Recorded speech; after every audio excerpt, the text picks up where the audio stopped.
दोस्तों आज के समय में देखा जाए तो हर किसी को सुंदर, खूबसूरत वह व्यक्ति सबसे आकर्षक दिखना चाहता है। तो इसके लिए वह तरह तरह की कॉस्मेटिक्स प्रोडक्ट का यूज करता है और इसी रूप में एक कॉस्मेटिक्स कंपनी की हम बात करने वाले हैं जिसका नाम है लॉरियल। जी हाँ दोस्तों, लॉरियल एक ऐसी कंपनी है जिसका मार्केट कैप 15 लाख करोड़ से ऊपर पहुंच चुका है। और इसके बारे में क्या इतिहास है, क्या इसकी जानकारी है और जानते हैं इसके हिस्ट्री और इसके प्रोडक्ट के बारे में।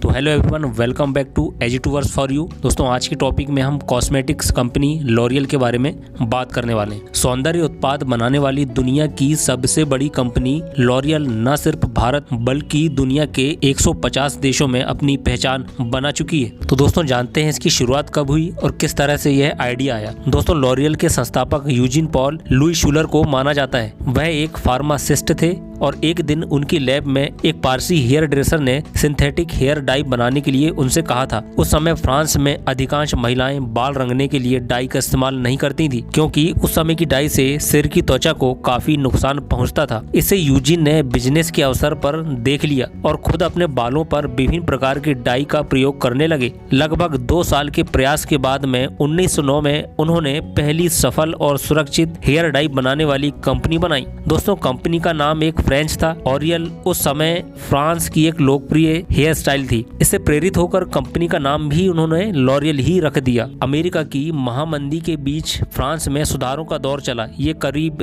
1929-39 के बीच की बात है। सप्ताह में 5 दिन काम के साथ साल में 2 हफ्ते की पेड लीव मिलने लगी। छुट्टियों में लोग समुद्री तटों पर वक्त बिताने लगे। इसी बीच लॉरियल ने सनस्क्रीन लॉन्च की और ये बहुत ही ज्यादा लोकप्रिय हुई। 1945 तक आते आते कंपनी कई देशों में निर्यात करने लगी। लॉरियल ने अपनी स्थापना के बाद कंपनी की नीति और कार्यशैली में काफी परिवर्तन किया। कंपनी की टैगलाइन है because you are worth it. इस तरह की टैगलाइन को 50 साल से भी ज्यादा हो चुके हैं। 2 बेडरूम के अपार्टमेंट में शुरू हुई लॉरियल ने महज 1 साल में ही विदेशों में अपने उत्पाद का निर्यात शुरू कर दिया था। आज 150 से ज्यादा देशों में इसके प्रोडक्ट सेल किए जाते हैं। खास बात यह है कि इन्होंने संबंधित देशों के हिसाब से अपने उत्पादों में काफी बदलाव किए हैं। कंपनी ने अपने 36 ब्रांड्स को लेकर कुल 4 डिवीजन में इसे डिवाइड किया है। इसमें consumer products, L'Oreal luxe, professional products और एक्टिव कॉस्मेटिक्स इसमें शामिल हैं।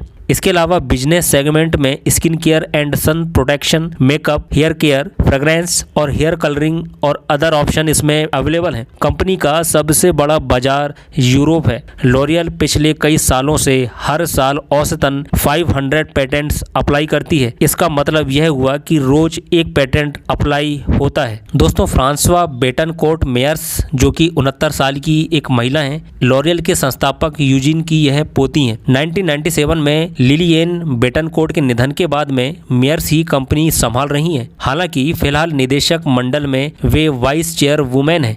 फोर्ब्स के अनुसार बेटनकोर्ट फिलहाल दुनिया की सबसे अमीर महिला हैं और रईसों की सूची में वह 15वें स्थान पर आती हैं। मेयर्स के बाद नेस्ले कंपनी के पास लॉरियल कंपनी के सबसे ज्यादा शेयर हैं। बेटनकोर्ट के पास लॉरियल के 33% शेयर्स मौजूद हैं।